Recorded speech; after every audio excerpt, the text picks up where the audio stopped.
Pili Rigathi Gachagua ni watu la muti President William Ruto kwa kila kuweta taunengete uthei mbulili kunyamasia NND kwa kulua nduthe kula kwina mumbano sia NND hainena na NND kuma ilembetani ya Rift Valley ya ithio ametambukite musini kwake wa Munyoro. Gachagua ni waweta kana silikali yenda kutumia maobisa mabolisi kumatelemia NND makilio mbunge cha Olkalau ila mekwitha wa maito ese unyumbani muthenyani wa Oni mwaka mwono kutueleza.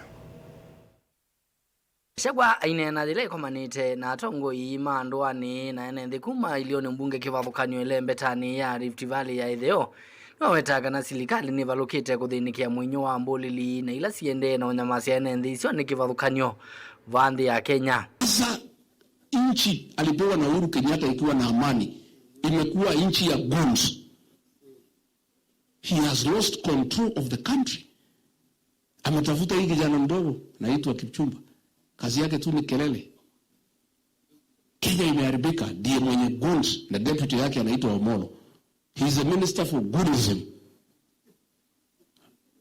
Sasa nalimwambia hapana tembea na hii watoto. Gachagua ewetaga na minister wose wa nthini Kipchumba Murkomen ethitwe aimwatia muno vandu va kuthinikia mbulili ila siethitwe ina masi ya NND kwa kumavithukia ila membombanoni kundu kivathukanyo. Ati juzi alikuwa anasema kazi yangu ni kumonitor Rigiji na kufuata yeye. Wewe si ufuate ile ng'ombe 130 ya Kipsigis ilipotea pale Angata. Sasa unafuata Rigiji na hako nyumbani na bibi yake. Si mimi niko hapa Munyoro. Sasa unanifuata ya nini? Si ufuate goons. Goons wameuza watu pale Kisumu. Wameuza watu pale Nyahururu. Juzi wa Kisii wameuza watu. Juzi wameingia kwa hoteli wamenyang'anya watu mali. Juzi wameingia kwa saloni wameharass watu. You have lost control of the security of the country. Wewe unafuatana na Rigiji ni mtu wako kwake.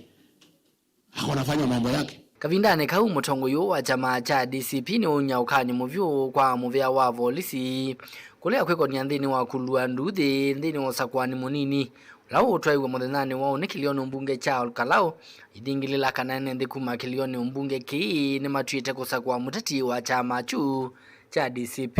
Mimi nasema akiua watu Olkalau kesho, akituma polisi waumize Wakikuyu kesho, mimi nitatoa agizo kwa hii jamii to boycott all his meetings in this region until the next general election.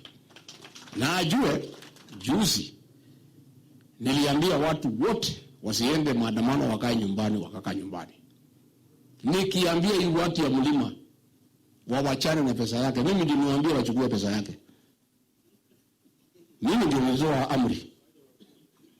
Hapana, akiua watu kesho, akiumiza watu pale kesho kutumia polisi, siwezi kubali watu yangu kwenda mkutano yake tena hata kama hako na pesa. Nilivotia vilingi wa Movo nitoa mwaka mweu.